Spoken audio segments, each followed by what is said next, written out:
തണ്ണിമത്തൻ ഇതുപോലെ കഷ്ണങ്ങളാക്കി മുറിച്ച് അതിൻ്റെ ഫൈബർ കണ്ടൻറ്റ് കളയാതെ സ്വാദോടുകൂടെ ഫ്രഷായി കഴിക്കുന്നതാണ് ഏറ്റവും നല്ലത്. കുട്ടികൾ കഴിക്കുന്നില്ലെങ്കിൽ ഒരിത്തിരി പഞ്ചസാര വേണമെങ്കിൽ മാത്രം കൊടുക്കാം. എങ്കിലും മിക്സിയിലിട്ടിട്ട് ഒന്ന് അടിച്ചെടുത്തിട്ടുണ്ട്. ഒഴിച്ച് നോക്കാം. ഇനി ഗ്ലാസ്സിലൊഴിക്കാം. സബ്സ്ക്രൈബ് ചെയ്യാത്തവരുണ്ടെങ്കിൽ സബ്സ്ക്രൈബ് ചെയ്യണേ. ലൈക്കും ഷെയറും കമൻറ്റും ചെയ്യാൻ മറക്കല്ലേ.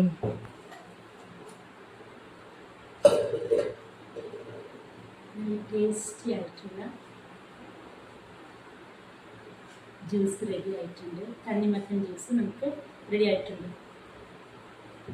ഇത് വേണമെങ്കിൽ ഒരിത്തിരി ചെറുനാരങ്ങ. രോഗപ്രതിരോധ ശേഷി നൽകുന്ന വൈറ്റമിൻ സി ശരീരത്തിൽ തുടർച്ചയായി സംഭരിച്ച് വെക്കുന്നില്ല. അതിനാൽ ഇവ അടങ്ങിയ ഭക്ഷണ പദാർത്ഥങ്ങൾ, ഫ്രൂട്ട്സൊക്കെ നമ്മൾ ആവശ്യത്തിന് നിത്യവും കഴിക്കണം. നല്ല ടേസ്റ്റി തണ്ണിമത്തൻ ജ്യൂസ് റെഡി ആയിട്ടുണ്ട്. വേനൽക്കാലത്തിന് ആരോഗ്യത്തിനും നമ്മുടെ സ്കിന്നിനും ഒക്കെ വളരെ നല്ലതാണ് തണ്ണിമത്തൻ ജ്യൂസ്. ഇതിൽ ധാരാളമായിട്ട് വൈറ്റമിൻ സി ഒക്കെ അടങ്ങിയിട്ടുണ്ട്. നിങ്ങൾക്ക് ധൈര്യപൂർവ്വം കൊടുത്തു നോക്കും.